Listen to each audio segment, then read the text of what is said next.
Welcome back to the Untitled Project podcast. He's going to do this weird whisper thing. He's actually stealing this from me because I totally was trying to do like a sexual sex operator. Please do it. Do Hello, it. everybody, and thank you for joining us today. And I am the sexual panther.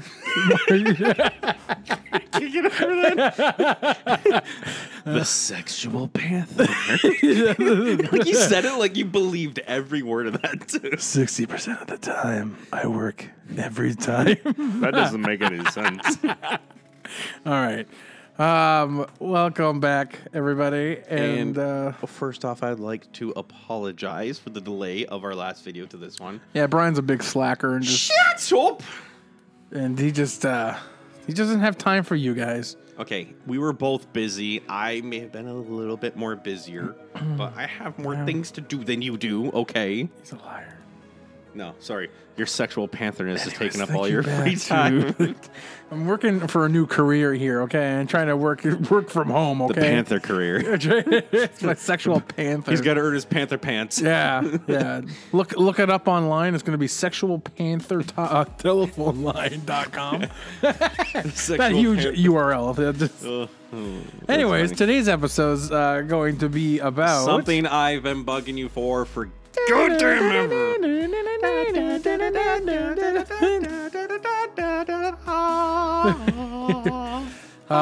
So for anybody that doesn't know, that is the theme. Breaking Bad. That's the theme of Game of Thrones. But we're gonna finally talk about it. I wanted to wait till the very last episode, which was what, like 2 weeks ago. And I wanted to do one after every episode, but he wouldn't let I me. didn't, yeah, I wanted to do a recap because I know there's lots of good podcasts out there dedicated to Game of Thrones, and I don't want to take away from them with what they do. So I just wanted to keep it to like, season end. Whatever, finally, or whatever. Yeah, but anyways, it's over, and we can now talk about it. Yeah. So, where do you want to start? How do you want to start this off? Like, okay, no. You're the Game of Thrones guy. I'm going to let you take the reins on this one. But you watched it too. I want you to tell us what happened throughout the season. No, okay, let's start this way. Did you like the season? Yeah, I thought the season was really good. Yeah. I thought the last episode was very unclimactic. Yeah, I can see that. Like, I can see that. previous years, it was like this huge impact and all this stuff. This one was just like, But also, I knew what was going to happen for the most part. Yeah, it was. So, if there's one thing I could say about this season, as much as it was good, I really, really enjoyed this season. Excuse me, I burped. Oh, that's professional. No one ever said I was professional. No one ever said I was professional. As predictable as this season was, I really liked it, but it was very predictable. Yeah. I kind of saw how everything, but you know what? That also feeds into the multiple years of. I feel the season's finale, I feel, was for the people that really just wanted to keep everything a secret, so like didn't want to know anything but besides what they watched on the show. Yeah. And I think that was for them. That was an episode for them. But I don't think that should have been a season finale. I think that should have been like mid-season or second last episode. They could have ended it on more of an epic jaw dropper than what they did. Like, it's pretty cool, but knowing who Jon is, knew that. Yeah. So you know what? This season for me was the season that answered a lot of questions.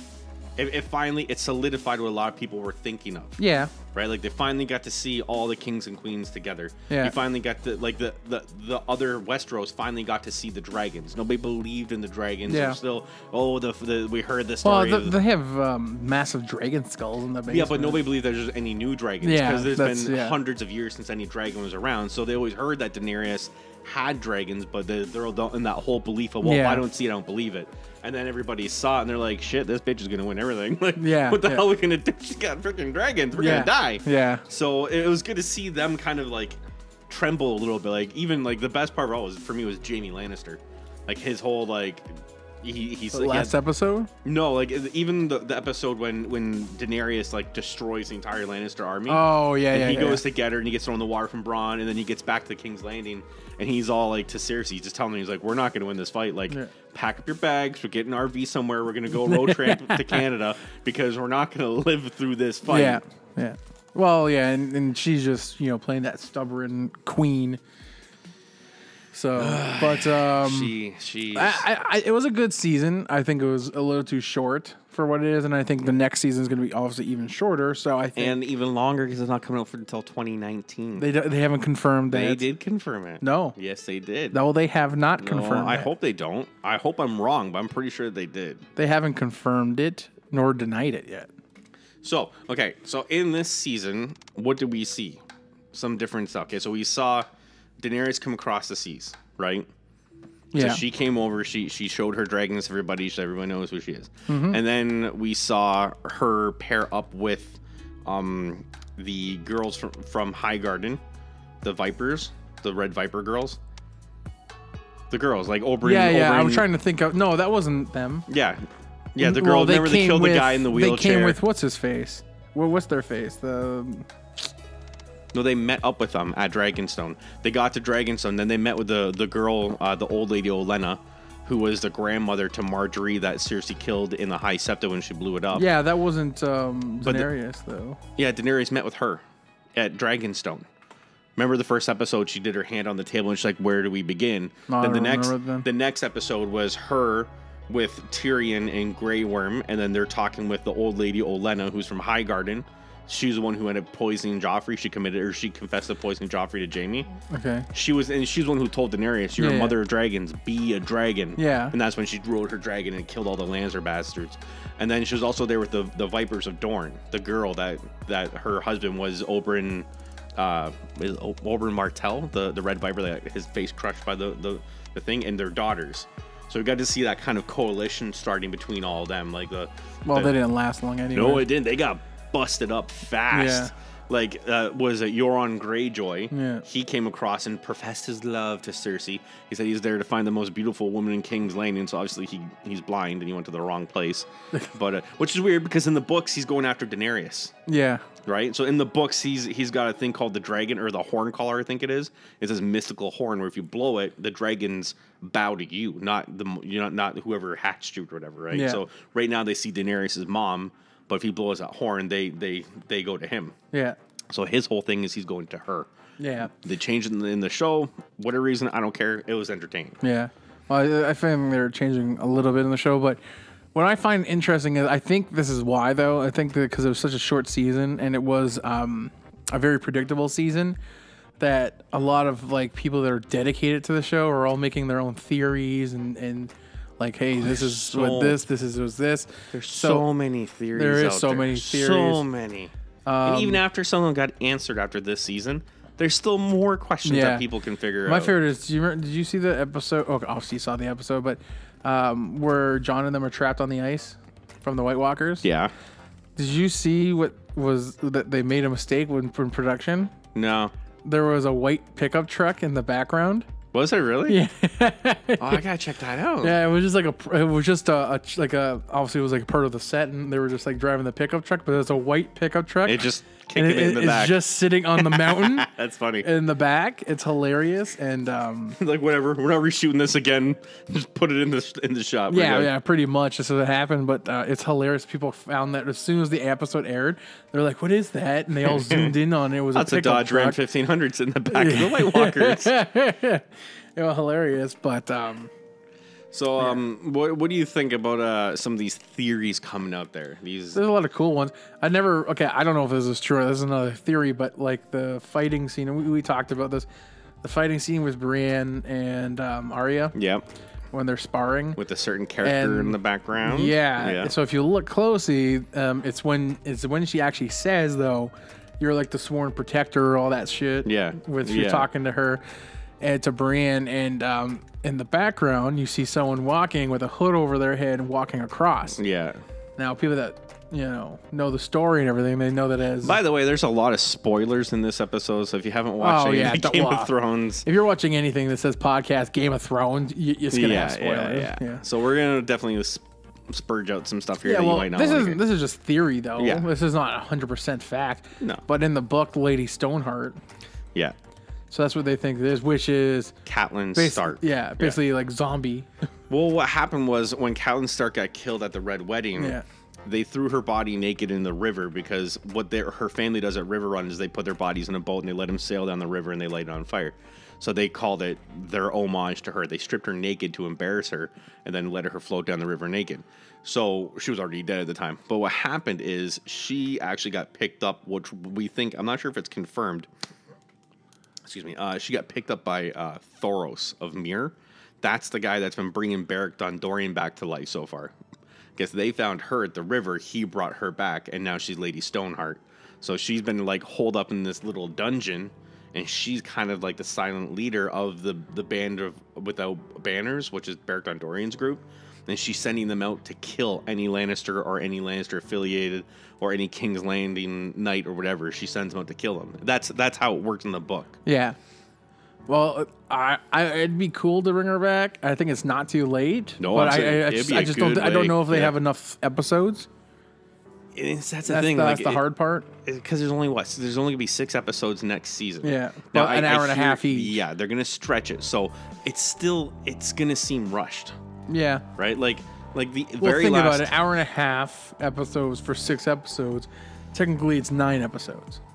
Technically, but it's still one episode. It's just, right? Like, it's a long episode, but I'd rather have multiple episodes at an hour apiece than one episode at an hour and a half. Yeah, I see. I think they stretched it out. Like they put too much in these episodes because, to me, there was a lot of jumping around of characters. Yeah. Oh, definitely. Like, this character was in one scene, and then 2 scenes later, he's in somewhere completely else in the world. And it doesn't make any sense, right? Like, it doesn't make any sense. Like, okay, what weeks passed, but then we're going back in time, and he's back at the other place.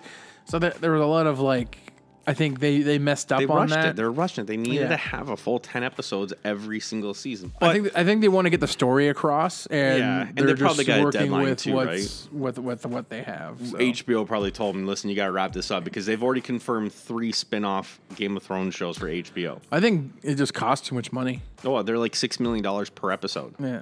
And that's because it's gotten so big. I think once they start their new series, it won't be as expensive to start because it could probably go with a lower budget to start. Yeah. Because it's not as big characters as we expect it to be from this show. Yeah.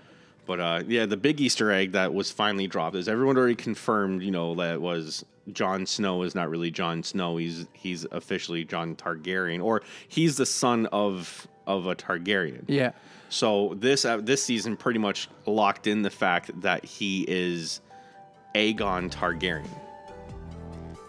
And basically what they did was they and then this is the only part of it I didn't like. Everybody knew he wasn't Ned Stark's son, right? Everybody realized that he was what are you doing there? There's a fly in front of me. There's a fly at your microphone. I'm gonna Game of Thrones that fly in a minute. I'm gonna cut his head off and parade it in front of everybody. So everyone knew he wasn't Ned Stark's son, but they didn't know how he was directly related to him, what was going on. They basically in the last 30 seconds of the last episode confirmed that Jon Stark is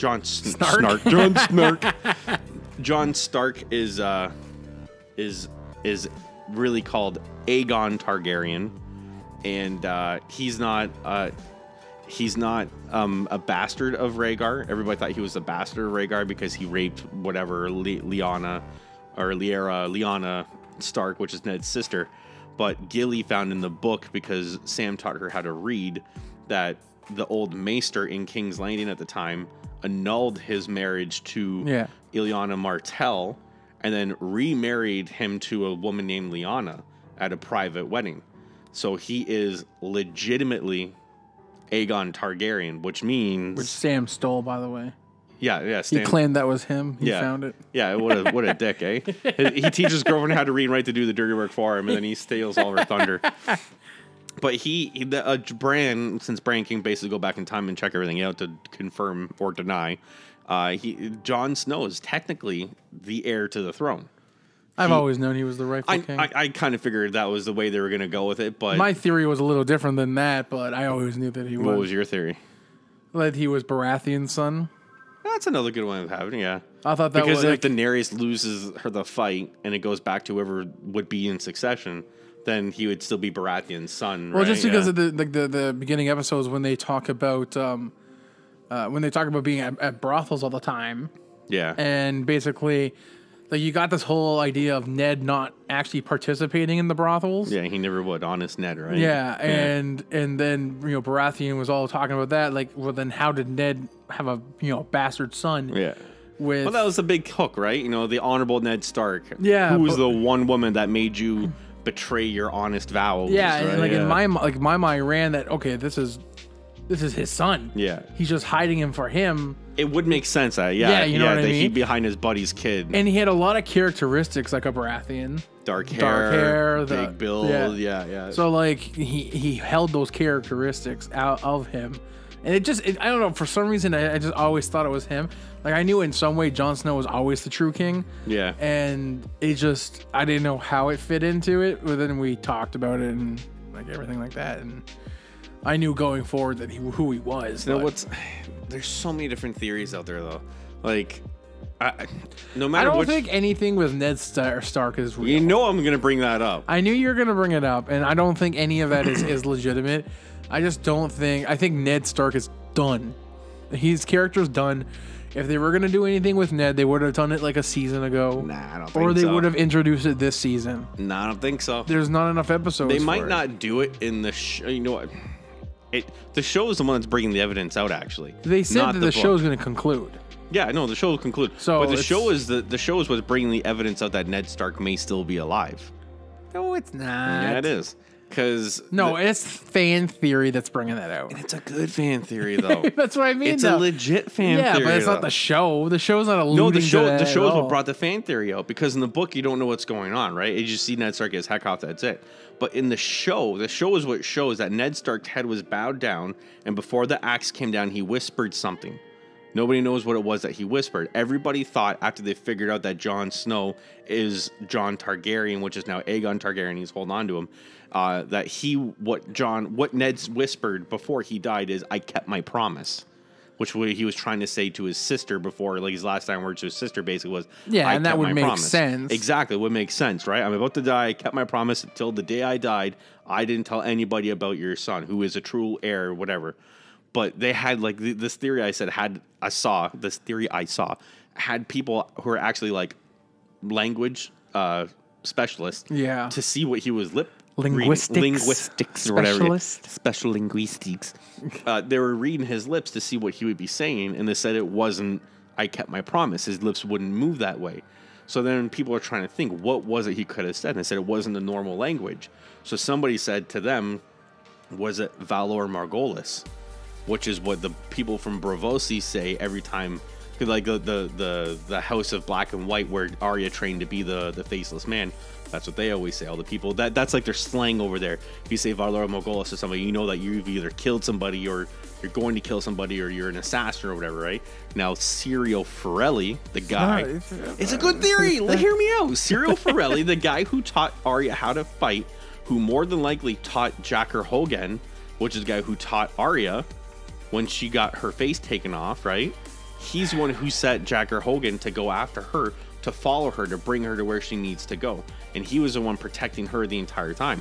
So the theory is, the reason why Ned's head was down and saying Valor Morghulis is because Syrio Forelli switched places with him, because in one episode, it shows Arya pulling faces off the dead girl, and one face was her own.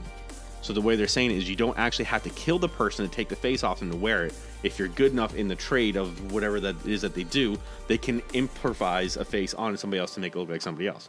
So since nobody, even in the books, saw Syrio Forelli die, and the guy who he was fighting is still alive, well, Arya ended up killing him later on anyways, but you never actually saw Syrio Forelli die. And you knew he was a Braavosi because he says it all the time. Valor Morghulis. What do we say in the face of Deathchild? Not today, blah, blah, blah, blah. They're saying that he switched bodies with Ned in prison, let Ned escape to Bravo, stay over there in hiding to recover from his wounds of his leg. Then he took his spot for him. Then he died, and Ned's still alive. I don't think so. I don't think so either. But how good of a theory is that, though? Like, it's another good theory. Yeah, but that's like a whole new book. No. It's going to end that way. I'm telling you, this is what's going to happen. I'm telling you, this is the feel. I've had this feeling from a very, very long time, and I still think it might happen. every episode of Game of Thrones that gets aired always comes back to the part, like, whenever they want to reference, it's always like previously on Game of Thrones. They always want a reference of like what happened in the last episode. And they threw a lot of the first season in this. It's always one scene in the first season. It's always one quick scene in the first season they constantly reference is when Ned Stark is saying goodbye to Jon Snow right before Ned goes to King's Landing and Jon goes to the wall. And all it says is Jon goes, "Is my mother even alive? Does she even know about me?" And then it goes back to Ned and he says, "Next time we see each other, I'll tell you about your mother." They always reference that in this show. Yeah, they reference a lot though of season 1. But that one's in every single one that they try to say whenever the episode has anything to do with Jon's true patronage, like who his parents are and where his past is, it always brings that one thing. Now, how cool would it be? And this is just me because I'm a Game of Thrones nerd and I love Ned Stark. I was so mad when they killed him. But how cool would it be if the show ends, everything ends the way everybody wants it to? Jon Snow is now King Aegon Targaryen. He's in King's Landing. He's walking through the halls by himself. And then Ned Stark comes floating in on a boat from Braavos. And he walks up to him and he goes, "Hey, I told you to talk about your mother, right?" And then it's over. Just like that. Over. That's so far. That's like a fairy tale. That's my fairy tale. I want Ned to be alive. It's not real. That'd be a cool way to end it, though. I think that'd be a cool way to end it. Don't ruin this for me. I'm gonna ruin it for you. Don't ruin this for me. A little far-fetched, okay. Now, did I tell you about the other theory? The other immense rider theory? No, I don't know. You told me about every theory you've been looking at. Okay, so for people down to what Bran is, what Bran is the Night King. I don't think so. I don't think he is either, but I can see their reasons for why they think he is. Well, the whole Stark logo symbol, yeah. But I think that's just them. That was symbolism that they were heading to. Or it could just be the guys who run the show just to mess with your head. Just like, hey, let's throw this in there and watch everybody scramble for the next couple months. I just think it's because that's their destination. Yeah, we're going north first, right? Yeah, we got to go to Winterfell first. The one good theory I read up on, and I think is a legit theory, is Mance Rayder. The Mance Rayder theory. Did I tell you about that one? Mance Rayder is Rhaegar Targaryen. Yeah. Okay, now listen. Don't give me that look. Listen to me. This is the theory. Far-fetched theories. At the Battle of the Trident, when Mance Rayder died by Battle of the Trident, Mance Rayder and Robert Baratheon got into a scuffle, and then Robert Baratheon crushed him with his hammer, and rubies fell all over his armor, and his body sunk into the water. End of story. Rhaegar Targaryen's dead. Now, Melisandre, the Red Queens, all the Red Queens, they wear red rubies, and when they take them off, it shows who they really are. So they can disguise themselves to be somebody else. And in the book, even in the show, they often disguise other people to look like other people with these rubies. So they're saying that there's a good chance that since Mance Rayder didn't like fighting anyways, he already knew that his wife was dying from childbirth. So he just decided to take off, go north, because he knew that Ned Stark was going to go to his sister and get the kid. That's why Sir Arthur Dayne, the Lord of the Dawn Sword, he was sent there to protect his sister, Ned's sister, to tell Ned basically, this is what's going on. You need to protect this kid. He's the heir to the throne. But when Ned got there with 6 other guys, they had to get into a fight no matter what, and everybody died. So Rhaegar had this plan set up to meet up with Ned later on to get his son or get everything and basically go live as a wildling, and that's it. So Rhaegar actually got wounded in a fight, not the fight with Robert Baratheon. He goes north. Now, the story of Mance Rayder is he came to the north as a teenager wearing a black and red cloak, like the Targaryens. And he was mortally wounded, and their medicine saved him from dying, basically. And he just worked his way up the ranks of becoming their king beyond the walls, they called it. But while he was over there, he often liked to sing to people, which very often they reference Rhaegar Targaryen doing. He loved to walk through the streets and sing and all this stuff. And Mance Rayder never fought. He hated fighting people. He would despise fighting people as often as possible, just like Rhaegar Targaryen. They mentioned that in the show several times. Rhaegar was really, really, really good at killing, but he didn't like to do it. He would do his best to avoid killing, which is why he didn't even fight Robert at the Trident for this whole war that started because of it. And the Mance would always say how he told Jon Snow several times, oh, I'd easily climb through the wall. No one knew where I was from. I could climb through the wall. I'd sit at Winterfell. I watched you grow up as a child. Now, why would he watch Jon Snow grow up as a child for no reason? No reason whatsoever. Because it's his son, and he knows it. You're looking too far into this. No, man, it's a legit theory. In the book, Mance Rider's still alive. They executed somebody that's dressed up as Mance Rider, but Mance Rider is still alive. It's too much into this. No, man. There's only 6 episodes left. Yeah. Oh no, in the show he's done. He's not coming back. None of this is gonna actually happen. In the books they'll probably do it that way. Mance Rider will come back and he'll die protecting Daenerys I don't think Jon so. or some shit like that. This is the last seasons were based off of his new book that's not released. Yeah, loosely. He's written it. Yeah, he's written the book and he helps with the show. But he also gave the 2 guys who run the show creative control to go whichever way they want. Long as it ends the way he wants it to end. Well, yeah, it ends. But they also want the story to stay. He wants the story to stay the same. Yeah, but they have the control to kill people off and add the important things to other people if they want, because they've already done that. They've already killed off certain people that are still alive, and there's people that are still alive that are now dead. Like, they keep flip-flopping whichever way. Long as the story gets told the way he wants it to, I don't think he cares how it gets to the end. Long as the end is what he wants, and that's it. I'm telling you, Mance Rider is Rhaegar Targaryen. This is not. It gonna happen. This is the sexual panther, and the sexual panther needs some sexual healing, apparently. Sexual. What'd you think about the episode when they finally met everybody together? Like all the queens? Anticlimactic. What? Oh, I love that episode. Why? Because it's so cool. Greyjoy there, this bad-mouthing Tyrion. Theon? No. His uncle.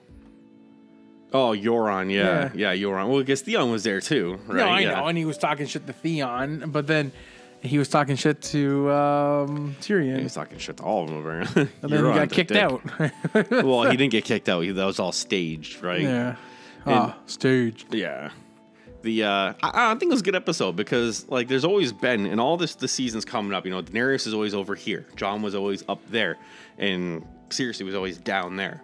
They always knew of each other, but I don't think they've, other than the first episode, I don't think any of them have ever been together at all, ever before, on screen. Jon was with Cersei. Yeah. Jon was with Cersei when they came to King's Landing in the very first episode. Yeah. But that's it. Yeah, that's one of the major ones. Jon and Daenerys were together a few times. So and Jon and Tyrion. Yeah. Well, I'm just talking about like Cersei, Jon, and Daenerys. You never seen all 3 of them together ever before. In the first episode. No, Daenerys wasn't there. It was just Jon. Yeah, you never seen all 3 of them. But like, yeah. So it was pretty cool to actually see all of them together. But it wasn't just them though. Like, I like the fact that the Mount was there, and then the Hound came back to see. That was really bad though. Like CGI with the dragons.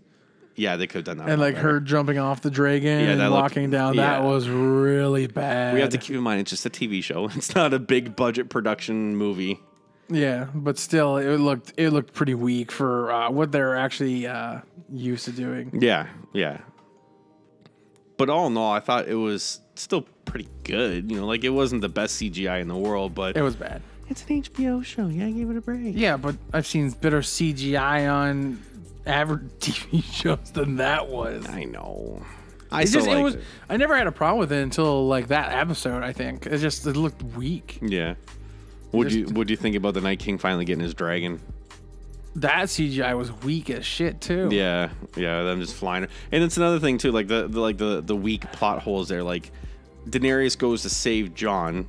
Yeah. They don't explain how long it takes a raven to fly from the wall to Dragonstone, and then her to fly in a dragon from Dragonstone to the north, wherever in the north they could be. Yeah. Daenerys has no idea where they are. Yeah, She's just flying a dragon into winter, hoping she'll find a pit of people sitting on a rock with a pit of dead people around them not doing anything.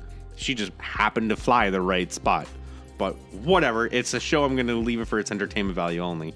But she could have ended this whole thing just by glassing everybody with the dragons. Hey, Dracarys everybody except the people around you, but kill everybody else, so we're good. That's what I mean. Yeah, game over. There was a lot of flaws and plot holes. Yeah, like she saw her one dragon get speared by the other dude. All she'd have to do is turn her dragon around, say fire that fucker right there, and everything's good to go.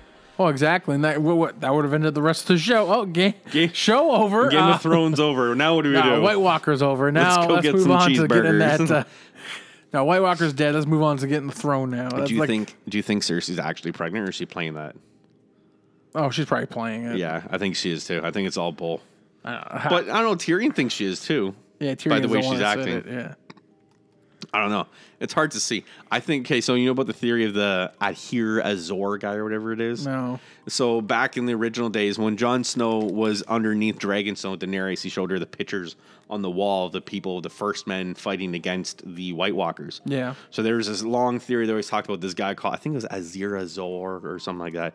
He was this knight that turned into like this kind of king-like figure who he tried to defeat here at the Untitled Project. Brian likes to make his own words. He tried to defeat the Night King, the Night King. He tried to defeat the Night King, but he couldn't. So he was looking up his own mystical lord, and this is thousands of years before what we're watching now. And he found that there's a sword. It's a Valyrian steel sword. You have to enchant it by like trapping souls of certain people inside the sword. Yeah. You told me about this. Yeah, it was called the Lightbringer. And this is the theory that they have, that Jaime Lannister is the second coming of this guy. And he is the one that Melisandre keeps talking over and over again over the prince that was promised. He's the prince to become the Azor Ahai that can defeat the Night King. He's the only one who can defeat him because no other swords can get him, no weapons can get him, dragons can. Just that sword can get him. So the sword needs to have the soul of a king trapped inside, which means basically he has to kill a king, which Jaime Lannister's already done. Like legit, he didn't. He's the Kingslayer. He's the Kingslayer. He stabbed a king in the back and he killed him dead. Right. And then he needs to trap the soul of his lover in it, so he needs to kill his lover. I've been calling this from day one that Jaime Lannister is going to kill Cersei, and it shows even more now because Cersei's not listening to him. Like he keeps telling her over and over again. Well, it's not that she's not listening to him; she's just she won't accept logic. Like he tells her, he's like, if Daenerys marches on King's Landing, we're all gonna die. Yeah, we are not going to win this fight. And even her, like, not sending the troops north to help. Like, what's the point? What's the difference? Yeah. Like, okay, you're not helping. You obviously are, sticking yourself out here. And for the entire Jaime's been known as what they've called the nicest bad guy. Yeah. Like he's always a bad guy only because of who he's associated with. His father and being in King's Landing, be Jaime Lannister, the Kingslayer. But he killed the king only to protect everybody. Yeah. Everything he's done has been to protect everybody. You don't really see it that way because of who he's related to. Yeah, well, I think they did a good job showing Jaime as like he's supposed to be the pretty boy and everything like that, but they showed him as a kind person. Yeah. Especially when he was prisoner. Yeah. And Brienne was like dragging him around and everything like that. And he did everything to protect her while they're like, even when they're captive, they said, hey, we know who you are. He's like, no, I'm nobody. I'm not a thing. Because he didn't want her to get into a fight. Right? Yeah, exactly. Yeah. And like, that's what I mean. Like they really developed Jaime. Even though I don't think people realize how much they've developed him. Yeah, because he's like kind of like the sideline character. Yeah, but I don't know, Jaime as a character, I respect him as a character. I like him. They did him very well. They really did. They did, especially in the books. Like I noticed in the book that because I read all 5 of the books, going into the 4th book, the way they've written him, I even remember telling myself years ago when I read it, I'm like, this isn't the same Jaime Lannister from book 1. Like, book 1, everyone's terrified of Jaime Lannister. He was ruthless. You know what I would love to see? This is just because when we're talking and thinking, see Jon Snow as the true king. Yeah. And then you have someone like Jaime as the hand. That'd be you know what I think's going to happen? It's going to be somewhere along the lines of that. I think Jaime's going to be the one. He's going to be the Azor Ahai guy. Because what's going to happen is Jaime left, and he's on his way to the north now, right? He's sitting by his word. He's a solo guy. He's going north. Yeah. When he goes north, Brienne's there with the sword that he gave him called Oathkeeper. She's technically kept her oath. She brought Arya Stark and Sansa Stark back to King's Landing. Have you noticed, by the way, in Jaime's character, they put 2 swords on his side, but they never say why? What do you mean? So do you know how he carries 2 swords? Yeah. They never showed he's that. Got 2 sheaths, but only 1 sword in it? No, they never showed that in the actual show. So I've been watching this season to see if he has the 2 swords on his side. Yeah. One on either side. He only had 1, especially when he was in battle. Yeah. When he was leaving for the north and before that, like I think it was like the same episode. He had 2 holsters? He had 2 swords, one on either side. He's getting ready to fight. So I thought that was interesting. That is a pretty cool way to see it. Because I didn't even see that. I didn't even see that. Well, at look all. at the battle when she first comes in with the dragons. Yeah. He only has one sword. I got fluff my chair. Oh my god! So he only has one sword. Yeah. So when he was leaving, if you look at it, and I even pointed this out to the people I was watching with, I was like, he's using the two. He has the two swords. He's got the two swords again. And then they didn't know why, and I'm like, well, it's because he would trick them, like because he tried to trick people when he took the swords out, right? Yeah. In the book. That's cool. I like it. And this plays more into your theory of the Lady Stoneheart, too. Yeah. Because now once Jaime gets to the wall, he's going to feel guilt for what he did for everything. But then Brienne's going to give him Oathkeeper back because she kept her oath. Sword goes back to him, which is Valyrian steel. And in that process, he's going to kill Cersei before she brings that golden army across. Yeah. Now he's got the soul of the king, the soul of his lover, and he's a prince that's promised. You know what? And they're saying that the Valyrian translation of Azur Ahil means golden hand. Mm-hmm. Kind of convenient, right? So what I think's going to happen... He's got a brass hand, isn't it? It's gold. He's a Lannister. Everything's gold for them. What I think's going to happen, the war is going to be won, done, and over with. I think Daenerys is going to die. I think Dany's going to die. And that was another thing I was going to say. You know who I'd be happy if I saw at the end standing? Jon Snow, Jaime, Tyrion. Yep. If I saw those three, I'd be satisfied. I think Jon Snow. That sounds so sexist, by the way, but it's just like I don't care. Like Cersei, I want dead. Yeah, no, she's terrible. And Sansa, Sansa, she'll be the Lady Winterfell. I think she'll be like the Warden of the North. And I think or whatever, Arya is just going to be Arya. Arya's going to be like her hand. And like then Bran is Bran. Like, I don't care. Bran will go into a tree and be who he normally is. I think Bran's going to play a huge part into the next season. I think he will too. With the whole, because he's been really watching that. Yeah. Like, with his. Maybe Bran will die. Maybe Bran does something to stop the Night King from moving, which allows him to kill him or something like that. I think Bran's going to last forever. He might. If he's a three-eyed raven, he'll last for thousands of years in the tree. Yeah, right? like I think Bran. I don't think Bran's gonna die, and I think that's the whole point behind Bran. Yeah, maybe because of all the shit he's been through. Yeah. See, I think Daenerys is gonna die protecting Jon.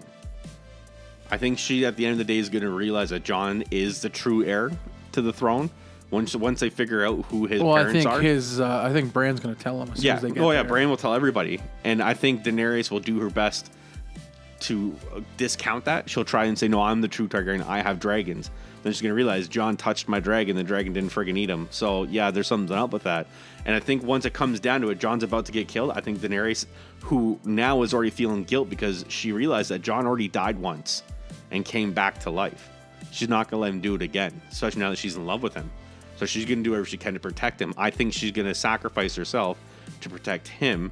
So once she dies, they're going to win the fight. Cersei's going to be dead. Jon's going to be the king of all. And what I think is going to happen is Jon's going to stay in the north. He's going to be the king, but he'll still be in the north. And he'll give King's Landing to Jaime. Let Jaime be like the prince of King's Landing. And Tyrion will be Jaime's hand down there. I think Jon will sit on the Iron Throne. And then I think... Sansa will have Winterfell. Yeah. And she'll be in the north. And I think that's how it's going to end. I really do think that Jaime is going to build a relationship now with like Jon and them. With Jon, yeah. And then kind of stick sides with that. Well, I think Jaime just needs a reason to be good. Right? He's always been... Yeah, I think Jaime is good. Yeah, but he's always been stuck with Cersei and Tywin. And he's never had a chance to show who he wanted to be. Yeah. Now that he's got a true king with Jon Snow, and we all know about his relationship with Tyrion. Yeah. He loves Tyrion and that's more another than thing. anybody. They say Tyrion's another... There's a chance he's a Targaryen, too. Yeah. But I don't think so, because I find... Him and Tyrion and Jaime are very alike. Yeah, well, that could just be because they're raised alike. But they remember at first they were the pompous people, like both of them. Yeah, assholes. And then when everything happens to them, now they're like these nice people, sincere, they're kind. Well, they both have the same mother, so that's where they could both get that from, right? Yeah. Like the theory is, if people haven't realized, that Tyrion Lannister is a Targaryen because they've often referenced in the book and in the show that Tyrion's mom, who was always around King's Landing when the Mad King was the king, because their father Tywin was the hand of the king at the time, the mom would always run off with the Mad King and nobody knew what was going on. They'd always snicker and then run away and then come back a few minutes later adjusting their clothes. So the theory is people who aren't true, because the reason why Targaryens only mate with Targaryens is because they're the only ones that can handle the childbirth of it. Anybody who's not a Targaryen and gets pregnant by a Targaryen usually dies during childbirth. So that's where they connected Jon Snow's mom, Ned Stark's sister, Lyanna Stark. She died during childbirth because she wasn't a Targaryen. She couldn't handle it, but she died. Now, Tyrion's mom died, and normally they say the babies have birth defects. So, a dwarf coming out, mother dying, sounds like a Targaryen thing to me. Yeah. I don't think they'll make him one. I think they'll just keep him as a Lannister in the show. I think they will. Because they even proved like I said, they have very similar traits, him and Jaime. Yeah. Oh, yeah. Yeah. Like they both have heart to each other, especially sympathize with each other, and you know, like and they both I feel like they understand each other. Yeah, they both want to do the right thing. Yeah, and they both know that each other's hands are tied to not being able to do what they want to do because of the situations that they're in. Yeah, and I think they both genuinely hated their father. Oh, yeah, absolutely. Like I think genuinely they both just hated their father. Yeah. And it was freeing for both of them. Yeah. And I think that's secretly kind of why Jaime let Tyrion go, because he knew what Tyrion was going to do. Why, if you loved your father that much and you saw your brother kind of like run away and like you knew he killed him, you wouldn't let him go. No. Like, you know what I mean? There's no way. He wanted his father dead too. And you can see, like, even that season, like when Tyrion saw Jaime on the battlefield, first thing he said is run. Yeah. Run, get away. Idiot. He still cares about his brother no matter what. Oh, yeah. And the first thing, you see look on Jaime's face when he saw Tyrion in the dungeon when Bronn brought him in. Like, Jaime wanted to jump on him and give him a hug and cry and everything, but he had to act professional, blah, blah, blah. But that's how the show is making him look. Like, you can tell they still have that brotherly bond. No matter what's happened, no matter who's whatever, the two of them still deeply love each other as brothers as much as they possibly can. Yeah, and that's what I like about those, like, two characters, though. Yeah. I just think they're very genuine. Like, seriously, like, where the hell does she come from? She's genuine, all right. She's genuine. Just not in the direction we like. She's genuine evil. Yeah, exactly. Like, she's just evil. And kudos to Lena Headey, too. Like, she is knocking that part out of the park. She's very good at it. She's been knocked up during that process, too. Like, what was it, season 3, I think it was, or season 4 or 5, maybe 5? I don't know. It was when they didn't show her stomach, though. The shame. Yeah, that's she just had last season. No, it was the season before that, I think. No, it was that because then she blew it up after. Last season she blew it up. The season before that is when she did the shame thing. No, that was the same season. Was it? Yeah. Are you sure? Yeah. I don't think so. Yes. I thought it ended with the shame thing. No, same season. Oh, okay. Well, she just got knocked up and had the baby right after that, or right before that episode was aired and stuff like that. So she's, she's trooping through a lot of this stuff. Yeah. And she's doing very good at that part. Did you know, speaking of being pregnant and filming, did you know Wonder Woman, did you know Gail there? She was pregnant while filming Wonder Woman. Really? Yeah. I didn't know that. Thank you. I didn't know that either. I was watching the bloopers. You're welcome. I didn't do anything. I was watching the bloopers of it because I don't know why, but they showed her stomach, and they were showing how they just just crop top it off, yeah. Huh. Anyways, Scarlett Johansson was pregnant during the filming of Winter Soldier. Oh yeah, yeah, for almost all of it. They said and it was noticeably pregnant too. She had the same thing. They had to CGI her belly away. Yeah, I guess they just did the scenes before and after. They did whatever they could because as soon as they start to film is when she was pregnant. Yeah, and then I guess she had the child and they finished everything else. So what did you think about the whole Peter Baelish ending? Did you like the way that ended? Well, I was like, Sansa, you're a moron. Sansa, you're an idiot. You're an idiot. But then, not with him, but because we all thought she was accusing Arya of everything. And then I didn't know which way it was gonna go. Like, I didn't want it to go that way. Like, I didn't want her to accuse Arya, obviously. But I'm like, nah, there's no way they twisted on Peter Baelish. When that was happening, and I was watching it, and I was like, wait a second, because this is going off, and I see Bran sitting there with Sansa. I'm like, there's no fucking way that Bran is gonna sit there and watch Sansa kill Arya. Yeah, there's no way. Yeah, and then all of a sudden it was they switched it up and. But I like how normally in shows and film and everything like that, whenever they try to do a secret for something like that, they always kind of put the camera on the one person that's trying to hide away from everything. And the entire time you saw Peter Baelish kind of sitting in the corner, but they never really focused on him. the focus is always on Sansa and then Arya, and then Sansa and then Arya, and then a background shot, and you'd see Peter Baelish kind of hiding in the shadows like he normally does. And then this when she does her, you're accused of treason and blah blah blah. How do you plead? And it was quiet for a second, and Peter Baelish, and then everyone just kind of looked around like, "The fuck you say?" Peter Baelish, excuse me. Well, I think everybody in the room knew. Everybody in the room did know. Yeah, I think they all knew because they didn't really react. Well, even the one dude that's from Highgarden, and he's like, "I demand you take me back to Highgarden right now," and he's like, "Get off me, bitch! You about to die. Yeah, I am not saving you." And he's like, "No." Yeah. Well, my favorite part of that scene was when he was like, basically like begging for us, like, just give me a second. Just give me. And then he goes to eat and he just like all of a sudden turns to the guy. I demand you to take me back to Highgarden. And you're like, oh yeah, you're gonna escape this room, bud. Oh, like, that's all I had to do. I'm good. Okay. I didn't know why I didn't think of this the first time. I should have just told him to bring me back 20 minutes ago. Yeah, that was a really good scene though, because I didn't expect that, and then I didn't expect him to kill him right there. Yeah. I thought if anything they were gonna put him on trial and all that stuff, and then Arya's just like, nope. I kind of wanted Arya to kill him slowly though.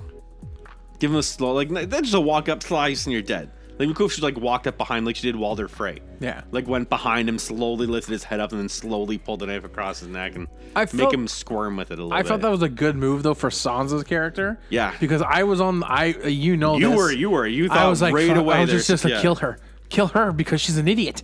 Like you thought for sure there's something going on between Peter Baelish and Sansa. Yeah, I thought something fishy was happening because the way they were conversing, and then just the I thought of it a different way. I thought what was going on is Peter kept whispering into Sansa's ears, do this, do that. Why would Arya do this? Why would Arya do that? Blah, blah, blah, blah. Brienne sworn to protect you even against your own kin. If that means she has to kill Arya, she does. Yeah. And then Sansa sends Arya away to the north for the meet with everybody. And she's basically saying, I'm sending away my protector. What I thought was going to happen is Sansa realizes that she's slowly turning into Cersei, and she was going to allow Arya to kill her. Yeah, we talked about that. Yeah, that's what I thought was going to happen. I thought maybe Sansa was going to be like, you know what? Because there's at one point Arya said to her, what are you willing to do for your family? Well, that would make sense. Like when that's why I thought yours made sense too, because when Baelish there was talking to her about it, he was saying she wants to be you. She wants to be you. And like that's the whole, like, okay, she wants, like, you think she's going to kill her. And I honestly never even thought Arya was going to kill Sansa at all. No. Like, it's just... But then I saw, like, and then I was like, I really hate this woman. Like, someone needs to kill her, too. And then when that trial happened, I was like, damn. Yeah. Like, that was perfect. That was probably, for me, like, the best part of that whole episode. Yeah, definitely. Yeah, like. Well, what were you also going to say? The sex scene between Jon and Daenerys, the incest scene. First of all, everyone saw that from a mile away of that happening, and then second of all, who cares? They have sex. Okay, I'm sorry, I do. Those are two very pretty people. I believe pretty people should just constantly sleep with pretty people if they're that pretty. Kit Harington and Emilia Clarke are both very pretty people. And they need to be rubbing nakeds over each other. They look great doing it. Oh, my God. Great doing it. He's getting married to the redhead. Yeah, Ygritte. I can't remember her real name. I don't know her real name. She's in a bunch of, like, UK shows. Yeah. She does a lot of BBC stuff. Yeah, she was in that show, Luther. Was she in Luther? Well, with Idris Elba? Yeah. Oh, that's nice. I like Idris Elba. I don't like the show. I've never seen that. Hers okay, though. So, I know people that watch it. They did a lot of setup stuff. You can tell from the way they're doing it that Theon's going to leave everybody and go after Euron himself. Try and get Yara back. And I think that's going to be a good battle because it really takes him out of the equation. Yeah. Because I think he's going to end up killing his uncle. I think he'll die in the process, too. Oh, that's a possibility. Yeah. And then his sister kind of like survives. Yeah, she'll run everything again. She'll be the queen like they expected her to be. And with Theon, what does he have? Nothing. He can't have a child. No, he'll die. He'll die killing. And I think he's content now. Yep. Yeah, I think he is too. Because of everything that Jon told him and everything, like, went through with him and everything. So even the way he said, I chose the wrong father, I chose the wrong son, I chose the wrong brother, and everything else like that when he betrayed Robb and everything. Yeah, and so it's either that he's gonna die, or it's gonna be him and his sister kind of conquer. I think that was predictable. I think it'd be bittersweet if him and his sister conquer everything, because then he's still kind of like it shows that he still has to live with all the dumb shit he's done. You know, like his sister's getting like he is. Yeah, but that's the whole thing. That's why he's doing this now to prove that repent for everything, basically. Yeah. But no matter what, they'll still remember him for what he didn't do. Yeah. You know, he captured Winterfell. That's the only thing he did. Like even in the books, he legitimately captured Winterfell pretty good. He made this big ruse out front, and he had all these guards come in, and he like barricaded over the walls and stuff. Like, they did a really good job capturing Winterfell, but he lied about killing Bran and Rickon, and he got captured by Ramses and became Reek. His name in the book was Reek, and he could only be referred to as Reek, and that was they it. had that in the show. Yeah, Reek, it rhymes with leak. Yeah. Makes my feet really stink and Yeah, stuff you like that. Remember the scene? Yeah. You know, with the sausage. Yeah. I think he's like, you know, his character is like learning to live with the fact that he's disgraced him. Like he is a true heir. I don't like his character. Not that I don't like his character, I just don't care about his character. Yeah. And I was finally like at the last episode, I was like, finally, like, just let him do something, like, besides running away and throwing, like, jumping off a boat, and like, let him do something with his life. I would have liked him more if they allowed him, like, if George R.R. Martin wrote his character to be more on the Stark side.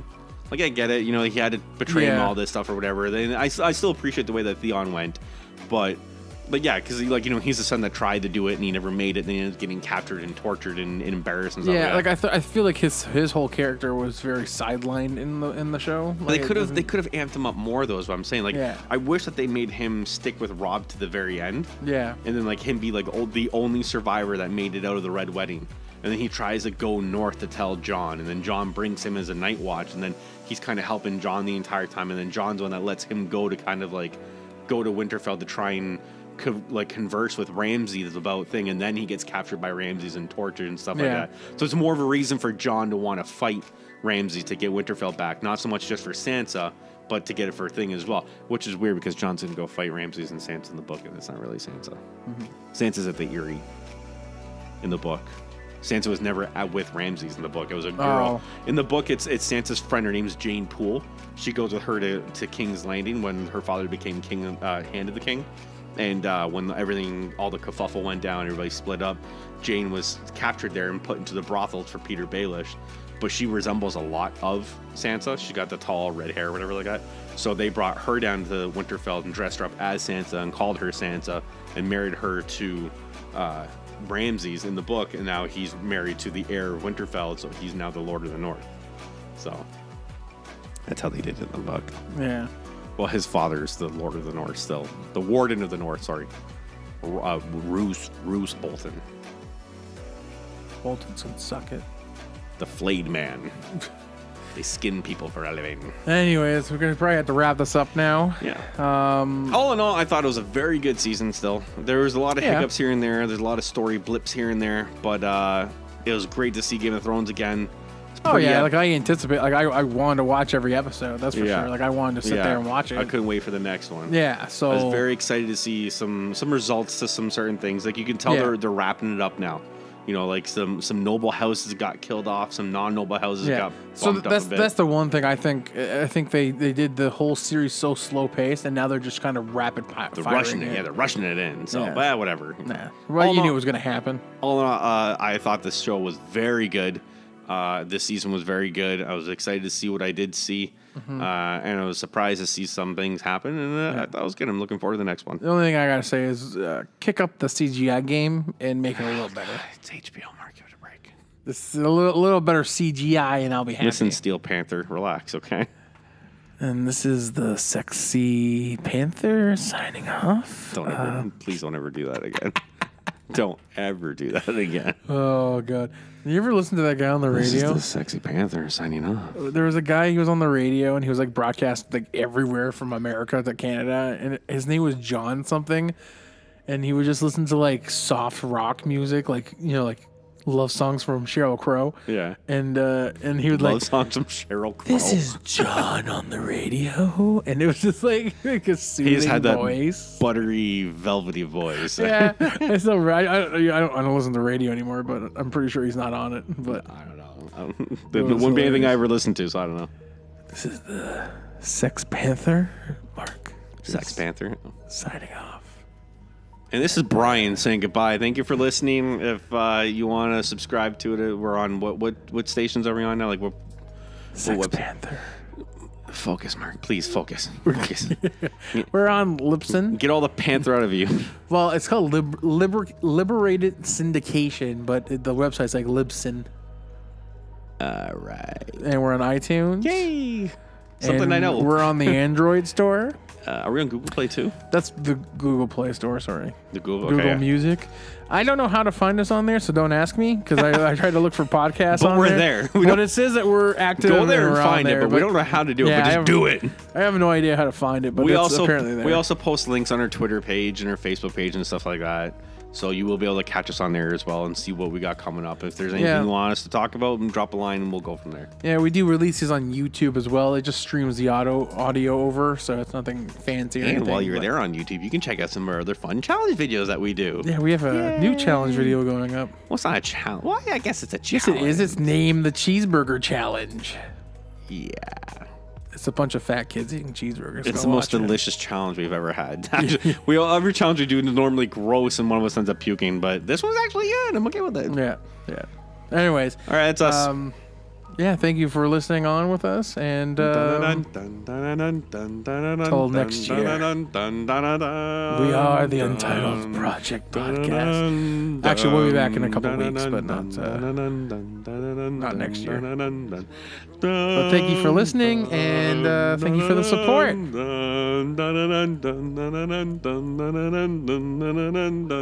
Okay, I'm saying and done, I'm done here. Done. I'm done. We're done. Yeah, that was a fun play on words. You're right, Brian. I am done. Yeah. The Sex Panther is signing off. The Sex Panther is prowling off. Prowling off to get a new prey for the night. The Sex Panther. All right. Goodbye, everybody. Thank you for listening. Have a good one. Bye.